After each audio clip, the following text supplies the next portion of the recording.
Halo teman-teman, perkenalkan nama saya Anastasia Sukarame dengan NIM 2006110287 dari kelas 4B2, jurusan Manajemen Bisnis Fakultas Ekonomi dan Bisnis Universitas Samaratulangi Manado.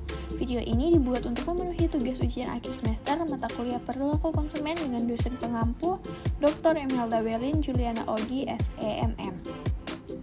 Saya berasal dari kelompok 1 dengan materi yang akan dibahas. Yang pertama, memilih dan menggunakan produk yang berkaitan dengan pembelian, penggunaan, dan disposal. Yang kedua, efek situasional pada perilaku konsumen, pengalaman belanja, serta kepuasan pasca pembelian. Pertama-tama kita akan membahas tentang pengertian perilaku konsumen. Perilaku konsumen adalah proses dan aktivitas ketika seseorang berhubungan dengan pencarian, pemilihan, pembelian, penggunaan, serta pengevaluasian produk dan jasa demi memenuhi kebutuhan dan keinginannya. Perilaku konsumen juga merupakan hal-hal yang mendasari konsumen untuk membuat keputusan dalam pembelian.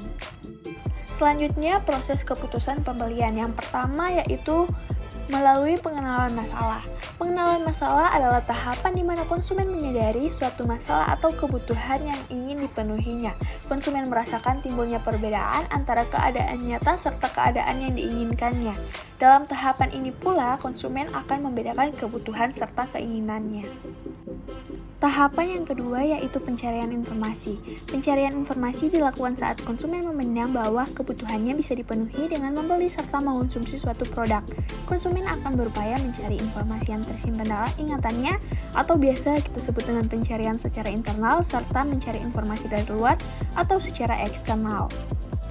Yang ketiga, evaluasi alternatif, yang merupakan proses evaluasi pilihan produk dan merek sesuai dengan keinginan konsumen. Pada tahapan ini, konsumen akan membandingkan berbagai macam merek pilihannya yang dapat memberikan manfaat dan mampu mengatasi masalah yang sedang dihadapinya. Proses yang keempat yaitu keputusan pembelian. Setelah melewati berbagai macam tahapan, konsumen akan menentukan sikap dan mengambil keputusannya apakah akan membeli atau tidak. Jika ia memilih untuk membeli, konsumen akan dihadapkan pada beberapa alternatif pengambilan keputusan mulai dari produk dan merek hingga penentuan kualitas serta waktu pembeliannya. Yang kelima atau yang terakhir yaitu perilaku pasca pembelian. Proses keputusan pembelian yang paling terakhir ini menggambarkan apakah sebuah produk atau perusahaan bisa membentuk konsumennya menjadi loyal atau tidak. Hal ini bisa terlihat dari perilaku pasca pembelian konsumen. Misalnya, apakah konsumen merasa puas atau tidak dengan produk yang dibelinya, dan apakah konsumen akan melakukan pembelian ulang atau tidak. Berikutnya ada faktor-faktor pertimbangan konsumen dalam memilih produk. Banyaknya pilihan produk untuk memenuhi kebutuhan hidup memicu timbulnya pola konsumen dalam mencari, menilai, memilih, dan menentukan produk yang sesuai dengan kebutuhan dan keinginan tanpa mengesampingkan faktor harga dan kualitas produknya. Pola konsumen dalam memilih dan menentukan produk inilah yang kemudian disebut sebagai perilaku konsumen. Faktor yang pertama yaitu kepuasan konsumen.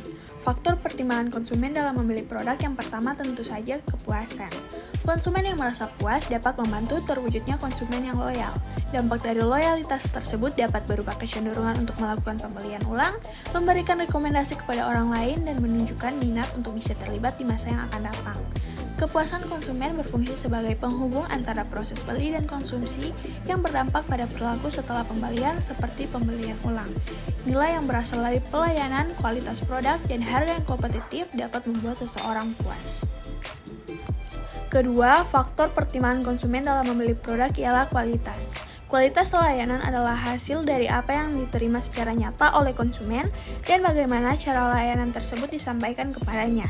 Pada dasarnya, kualitas layanan yang baik akan berdampak pada kepuasan konsumen dan menghasilkan pembelian ulang yang lebih sering.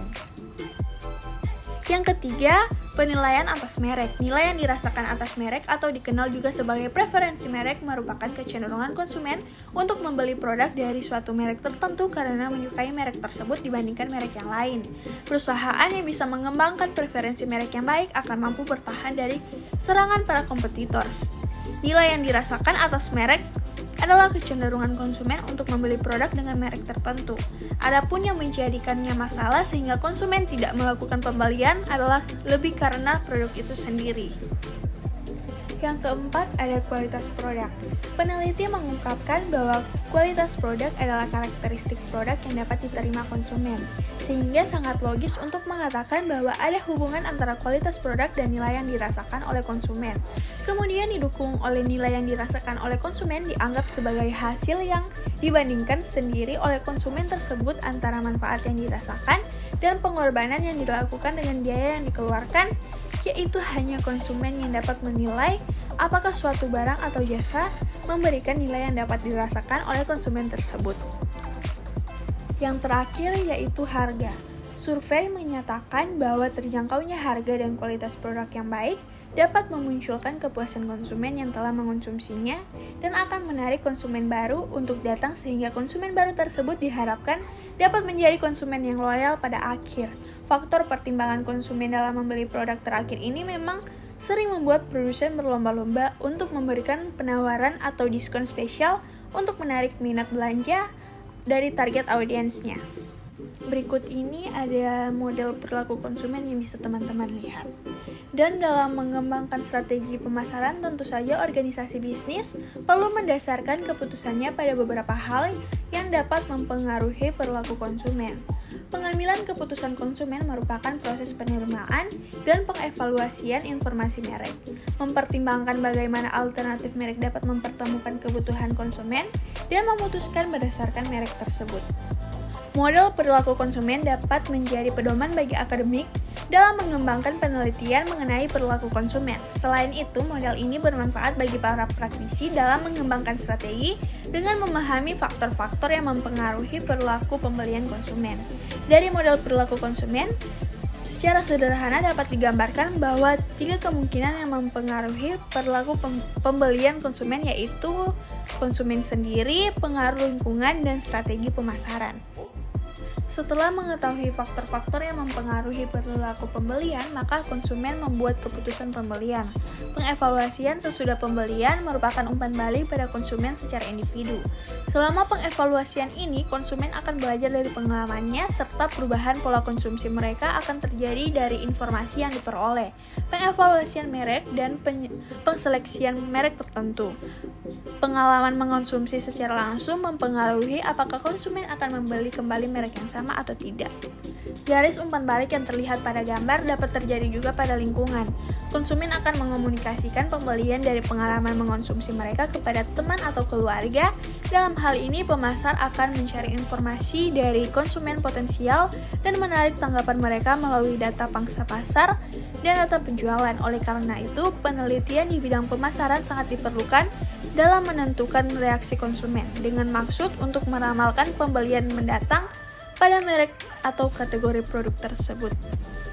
Informasi yang diperoleh dari konsumen akan digunakan oleh pemasar untuk memformulasikan kembali strategi pemasaran sehingga dapat mempertemukan kembali kebutuhan konsumen yang lebih baik.